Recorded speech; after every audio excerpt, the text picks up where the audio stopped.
This guy is a genius. He's like most geniuses. He's on the edge. Crack! Bang! Crack! This is not the beautiful football music. Only go! This is jogable. That is magnificent by Cantona. Eric Cantona is football culture.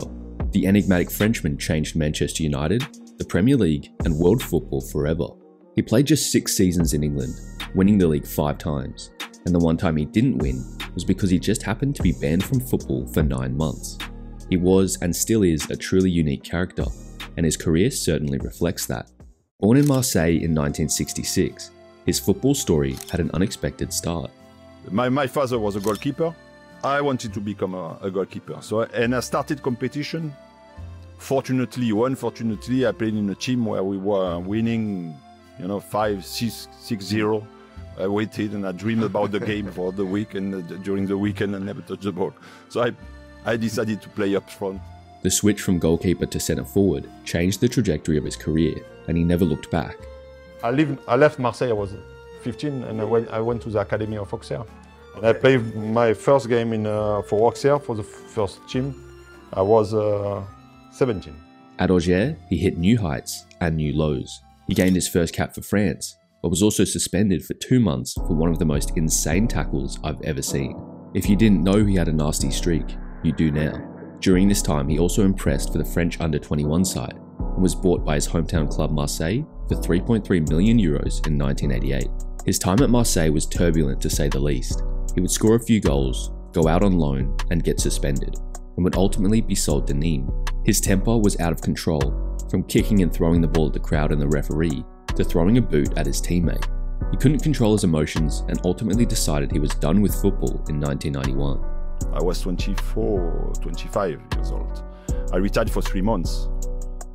Platini, who was the manager of France, asked me, he said, "You cannot retire now. You have to come back." And I said, "No, I don't want to go back to football. I don't want to go in a Mediterranean country." He said, "Maybe England, it's possible for you." So it's how I came to England. Cantona got a much needed change of scenery by joining Leeds, but before he signed with them, he had the privilege of going on trial at Sheffield Wednesday. Because I played for the French national team at this time. Yeah. And I played for the French national team, and I was in Sheffield Wednesday, and they said, "You are on trial." It goes to show the difference in how foreign players were treated back then compared to today. He was one of the very first to come to England and really make the league his own. Having seen him play with Leeds United, I felt he was mainly responsible for them winning the league. He only made 15 appearances in his first season in England, but was instrumental in Leeds winning what was then known as the English First Division. The following season, the First Division became the Premier League, and Eric Cantona traded Leeds for their fierce rivals Manchester United in a €1.8 million move on November 26, 1992. And he's looking at Cantona. I'm sure he's been looking at him from when he arrived at Leeds and thinking, wow, I want this player. And of course, we all know it's a coincidence on the timing. Leeds wanted Dennis Irvin back. And he said, no, you can't have Dennis Irvin, but can I have Cantona? It was yes, straight away. And then the next day he was there. I remember when I signed, I got told by Martin Edwards that you are the final piece in the jigsaw. And of course, we didn't win. The last 2 weeks, we messed it up and didn't win the championship, which I thought we should have done. And then Eric arrives, and all of a sudden, we have a completely different way to play in as well, what we've already shown as our great strength. So we were quick in turning the game around. The pace we had on the wings, the understanding of the strikers being in the right position for the crosses. All of a sudden, you have this guy who can play little 1-2s, and you could actually play him in any way, and he would keep the ball. He was the final piece in the jigsaw. He quickly made himself at home in Manchester. I felt that step, and I also felt the ghost of the past in Manchester United. And sometimes the ghost of the past in some players can paralyze them, Felt the energy of the past. Makes me even stronger. He came into the United side when they sat 8th on the table and dragged them over the line to win their first league title in 26 years. He had won a domestic league title with different clubs for 3 successive seasons, having helped Marseille win the French league title in 1991. He came full of his own confidence and a great presence, and more or less saying, well, I'm born to play here. We needed someone just with that aura and big game temperament just to put the sort of a seal on it, you know? He's that much bigger and better than other players, and I think the opposition realised that. Eric was obviously a brilliant player, scored big goals for Man United, big character, good personality, good lad for a night out, good lad in the trenches when you're going to away grounds. People kind of refer to him as a bit of a maverick, but he loved the game. He loved the game. He was a good lad for training, and again, he got United over the line. The following season, United retained the league title and won the FA Cup, with Cantona being named the PFA Player of the Year. Manchester United's reign was beginning, and at its heart was the expert man management of Sir Alex Ferguson. I made my mind up that all the package, all the baggage it was supposed to be with him, I was going to dismiss it and treat him as a new young boy coming to my club, and spoke to him every day. He loved that. All he wanted was attention, Eric. You know, he wanted attention. He loved to talk about football. He was good at managing the group. Yeah. Gary mentioned Eric here, for example. He'd be clever with Eric. And Eric might turn up in a suit with a pair of trainers. Whereas if that was one of us, you'd definitely be fine or you'd be in trouble. Whereas, oh, Eric, leave him off, he's French, you know, he's... Sir Alex was a genius at it. How he managed Cantona was incredible. To let him be this wild spirit. I mean, he never said a word to him. He gave all us a bollocking, but, you know, Eric was Eric. I got a bollocking off the gaffer because my top button wasn't done up. He come over to me and went, "Do your top button up? You know you're representing Man United." And then the next minute, Eric walked in, white linen suit, red and white Tiempo trainers, and I'm thinking, oh, he's going to get the same here. Could be the first fine that Eric's ever going to get. And he pulled all the lads over and goes, "Look at Eric here. That's what you call style." It's often said one of Fergie's mottos was "No player is bigger than the club." But the real version of that statement is no player is bigger than the club except Eric and Cristiano. That's all part of the art of management. We used to go for a beer. We go to this little pub in Hale in Cheshire. It was 6 pints of lager, 5 pints of bitter, 2 Guinness and a glass of champagne. So we had to ring the guy in the pub to make sure you got some champagne in the bar because Eric was coming. But you know the greatest thing I say about him all the time, Eric? He was a fabulous footballer to back it up and trained like a beast, practiced well, you know, 6'3", absolutely ripped he was. He was the complete deal as a footballer. The 1994-95 season saw United go without a major trophy, and the key reason behind this was a notorious incident at Selhurst Park in January of 1995. You know, you're talking about football and you're saying the passion, and it's for fun, okay? But at the same time, you're a man who occasionally has a little bit of anger. The lad came down and gave him apparently dog's abuse. And he just thought, no, you're not getting away with it. Oh, this is outrageous. Cantona's attacked your back. He has kicked. He's punched the man. Eric Cantona. And the gaffer was absolutely fuming. The game ended at 1-1. He was fuming. And it started to have a barney at a few people. And then he said to Eric, what are you thinking? That's it. Eric, you can't go around doing things like that. I mean, everyone in the dressing room sat there and said, nah. The Football Association believes last night's incident was unprecedented. It brought shame on those involved, and worst of all, on the game itself. The sportsmen are role models for young people, and I think the better example they can set them, the better for everyone. Manchester United has today suspended Eric Cantona from all first-team matches for the remainder of the 1994-95 season. I just think Eric Cantona's off his head. It takes 4 weeks, 6 weeks, 6 months, but so that when he gets back on a football field, he is able to resist that awful demon that burns within him.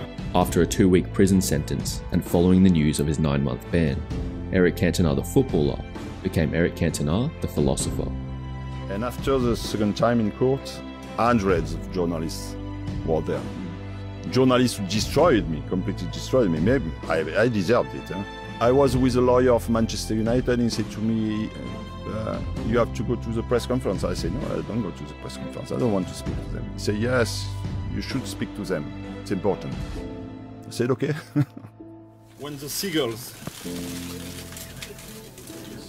follow the trawler, it's because they think sardines will be thrown into the sea. Thank you very much. And he had the support of another United legend who wore the number 7 jersey before him. He's been slaughtered for kicking out at someone who really, you know, I would have done the same thing, to be quite honest. And when you look at the people who have been let off for drugs and stuff like that, and I really think he's got a great point, because I think he's being crucified by the people who have got no idea what they're talking about. And when they're punishing somebody for jumping over the crowd and trying to kick some from fucking row 16, I think you should get away with it. Yeah. That moment of the kung fu kick from the face of the league finally made people pay attention to the issue of racism and discrimination in football. Do you see a black man, a Frenchman, or a footballer? Is it okay to shout racial abuse at me just because I am on the football pitch? Cantona's time on the sidelines was spent coaching kids football as part of his community service. I think they thought it was brilliant. We all did. The best day of my life, and that's all. So I'd do anything to do it again as well. So it wasn't a punishment. It wasn't like a gift. And acting in his first film. Apparently someone said to me that he has done very well in this film. So maybe get a video of it. On te voit ce soir. Je peux appeler entre les mains peut-être. Si je bouge pas. Oh. He was on the verge of leaving football permanently again, but Sir Alex personally made the trip to France to offer him a new contract. I will never forget. It's when I was banned for 9 months, United asked me to sign a new contract. Yes.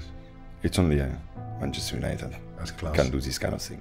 At the time when he says he wouldn't come back to play when he'd been in that 8-month suspension, and I went over to Paris. You know something? We went to this restaurant. The restaurant owner closed it. It was just Eric, his lawyer's secretary, and his agent were in that restaurant. Closed the restaurant in the middle of Paris, and all we wanted to do was talk about the great players in the game, about the Pelés, the Cruyffs, the Maradonas, World Cup finals, European finals. And he was a real football man, you know, underrated, underestimated person. He made a public apology. I made some terrible mistakes. Last year, in a certain final victory, I only scored 1 goal. Against Newcastle, I put a shot 3 inches wide of the post, and at Wembley I failed to complete an hat-trick. I realized this behavior was unacceptable, and I promise not to make such mistakes again. And returned to win the league again in 1995-96. Some people didn't believe in us, especially one journalist, I don't remember his name. You can't win anything with kids. The trick of winning the championship is having strength and depth. They just haven't got it. He said that we cannot win anything, and we won the double. We won the double-double, the double again. A double again, so it's good. It was a good answer. And his record after that with Manchester United has been incredible. We've lost very few games with Eric and team. In the 1996 FA Cup final against Liverpool, he scored the only goal in the game as United did the double, and he became the first FA Cup winning captain from outside the British Isles. He was on top of the world, and one of the most recognisable faces in football.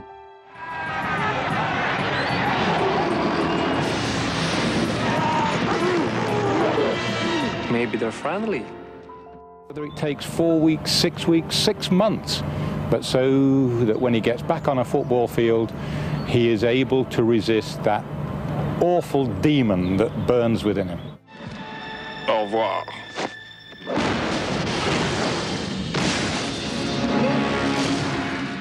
1996-97 would be his last season as a Red and as a footballer, as United won the league again, and he made sure the club were in good hands. If he walked into a room, everyone would be quiet. It's weird, the aura he used to have about himself, but we all knew what he could do on the pitch, and at training he was very quiet, especially to the young lads, but we just used to look up to him so much and sort of want to be him. Just the way he trained, really. I think he was one of the first.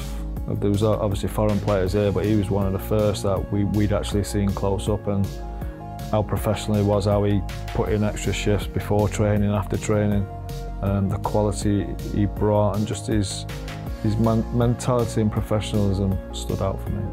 I suppose the best thing was, you know, when the bell would go from the referee would come through, time to go out, he would just give you a little wink, just say, just give me the ball. Give me the ball, you'll be safe. I wish people out there would have seen the personality that we saw in the dressing room, the warm-hearted, kind, generous, that wanted the team to do well, and he's a king.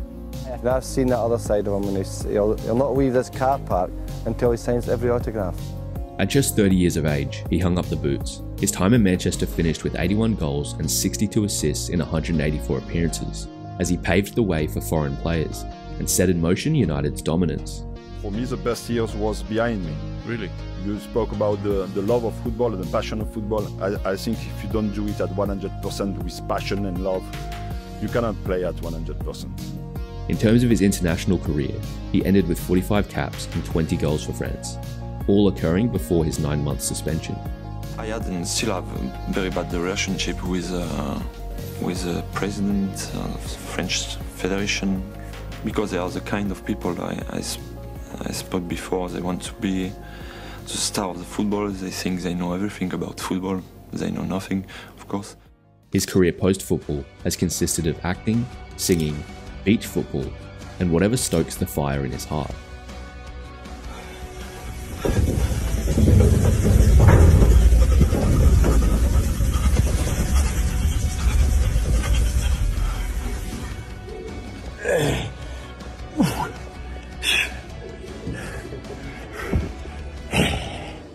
Always an advocate of the beautiful game, his time with Jogger TV will go down in football history.